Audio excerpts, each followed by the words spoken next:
Joining us right now, Justin Castelli from RLS Wealth Management.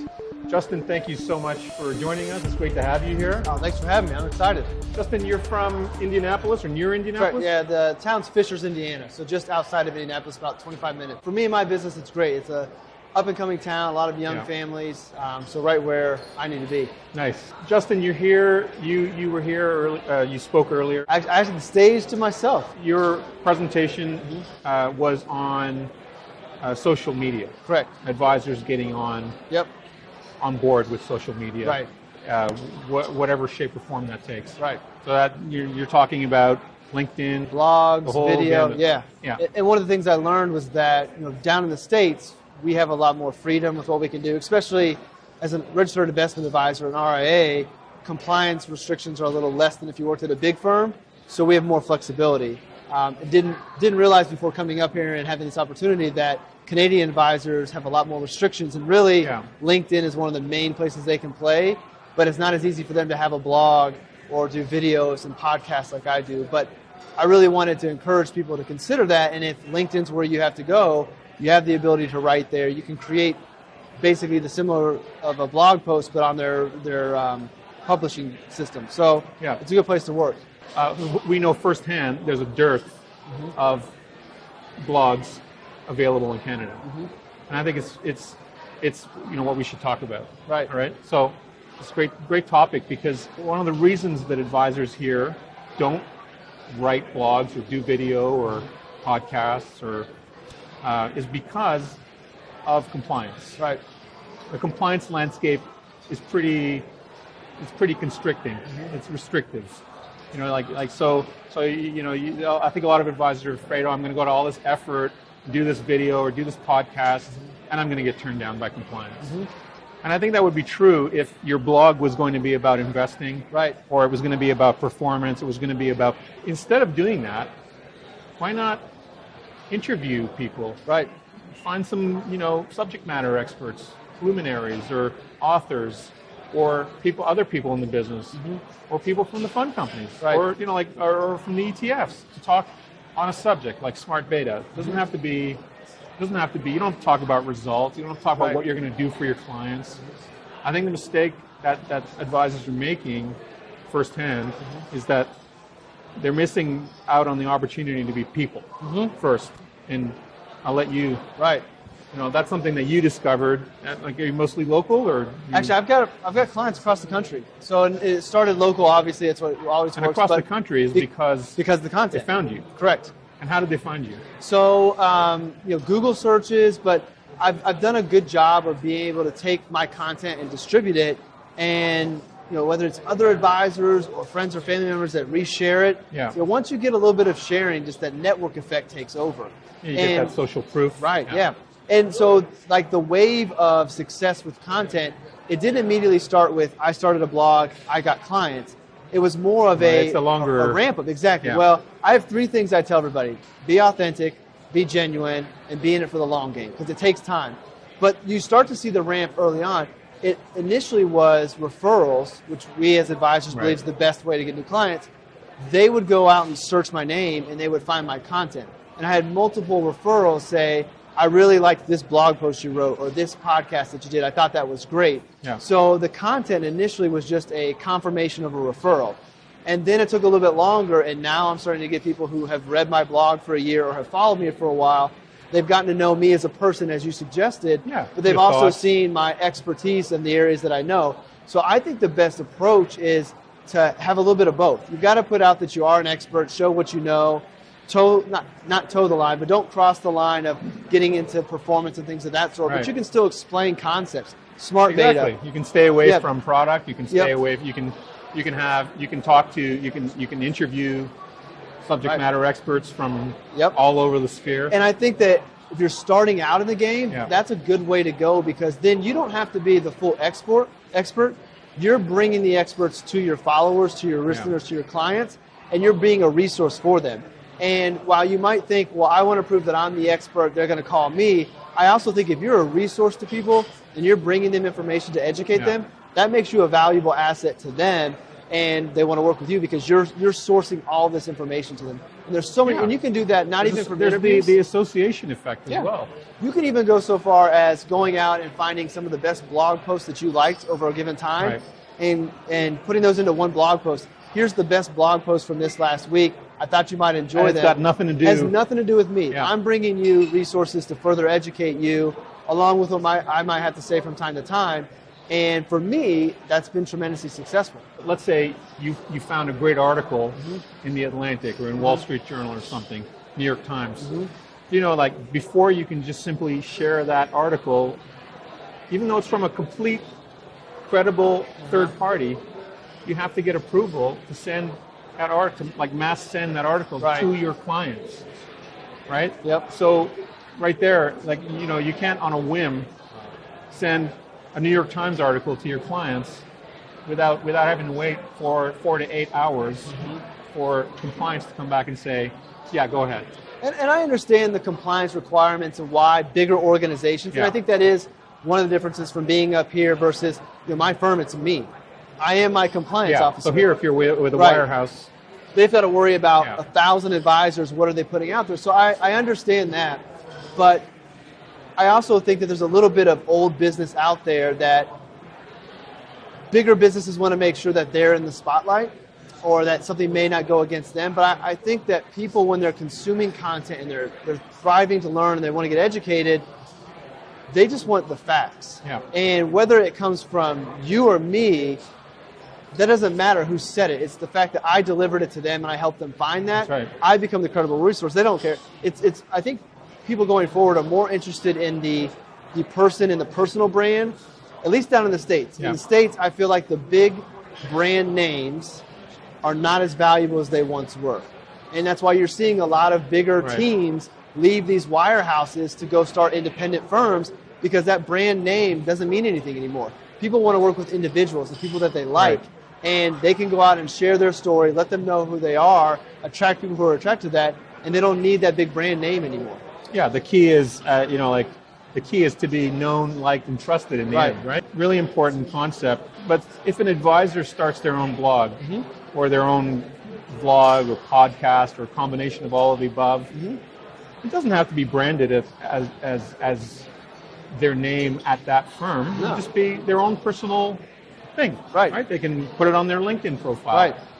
I think it's a great place to start. If you don't have, it's a terrific place. If you don't have the ability to go out and set up a WordPress blog because compliance won't let you, but for whatever reason LinkedIn is okay, then just publish on LinkedIn. I don't know the whole ownership aspect of that, but to get started, I wouldn't worry about that. Keep it personal. Yeah, publish it on LinkedIn.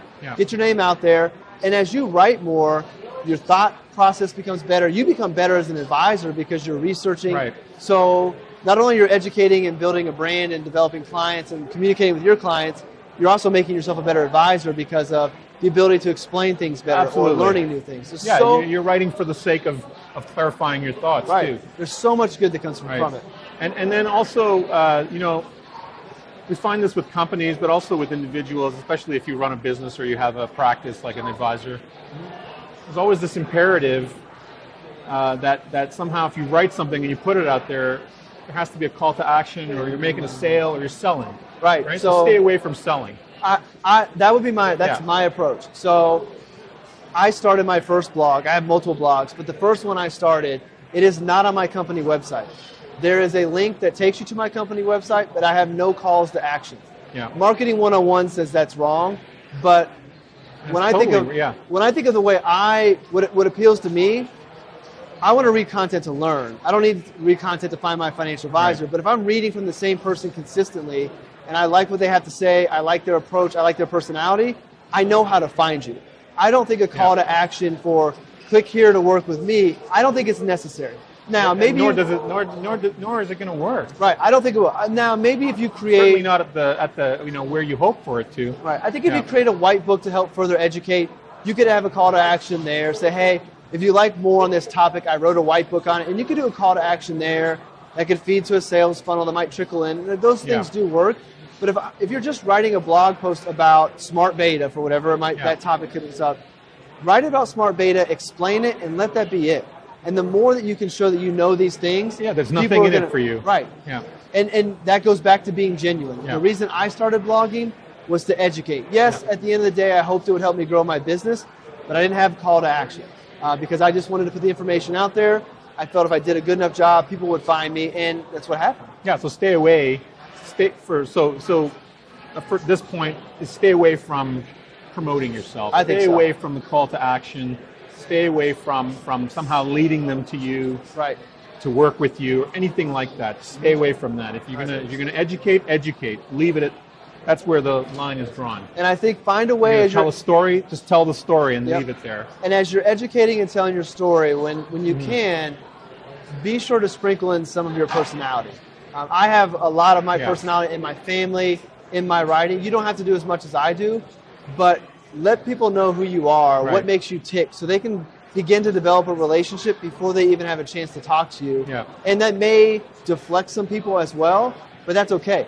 It's not a bad thing to rid people who wouldn't be a good fit anyways. Yeah. So you can select people who are good for you, deselect people who aren't, and then you're growing your fan base with people who are loyal to you. Yeah, and you have to be relatable. Yeah. You have to be able to, let them see that side of you that makes them think this is interesting. This is a really neat guy. And that you're a human person. being, Yeah. and this person understands what I'm going through, not a robot punching numbers.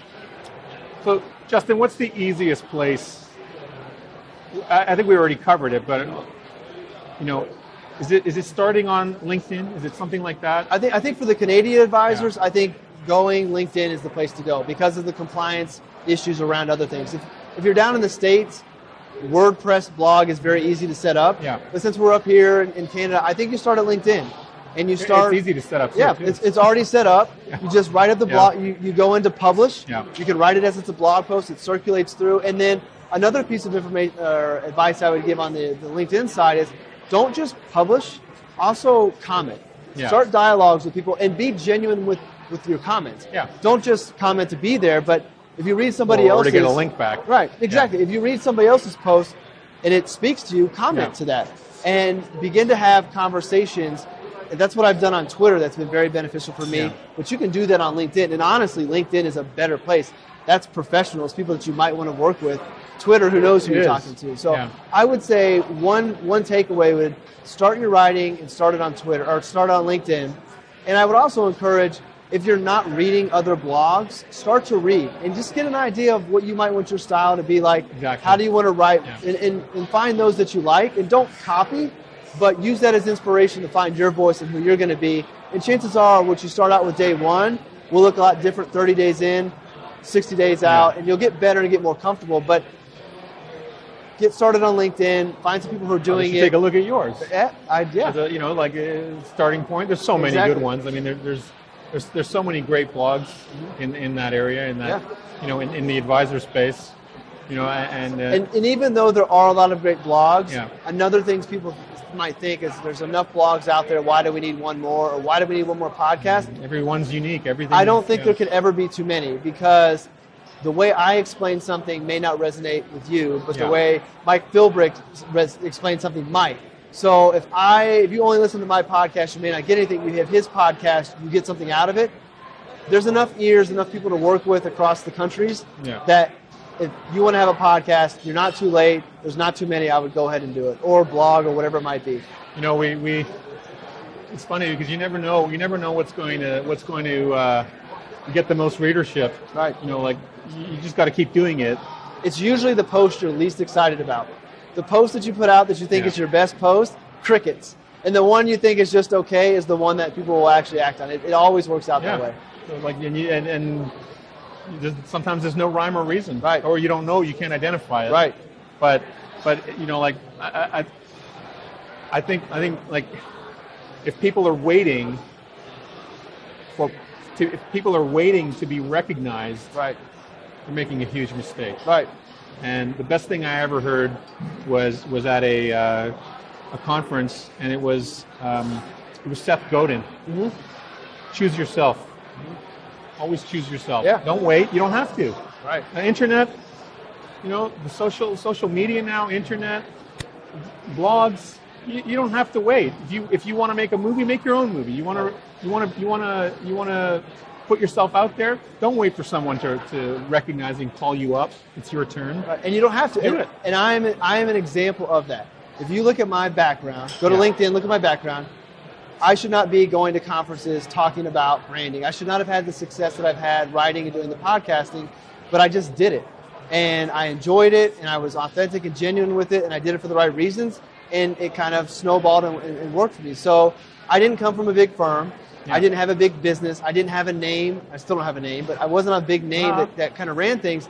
I just started with a blog because I wanted to do that, enjoyed it, had fun with it, and worked on it. So you don't have to have a name to get started. If anything, you can get started to drive a name if that's part of your long-term goal. Justin, here you are. I know. And I leave to go to Dana Point to another conference tomorrow to have a very similar conversation. Thank you so much. Oh, thanks for letting me. Every success. Oh, thank you.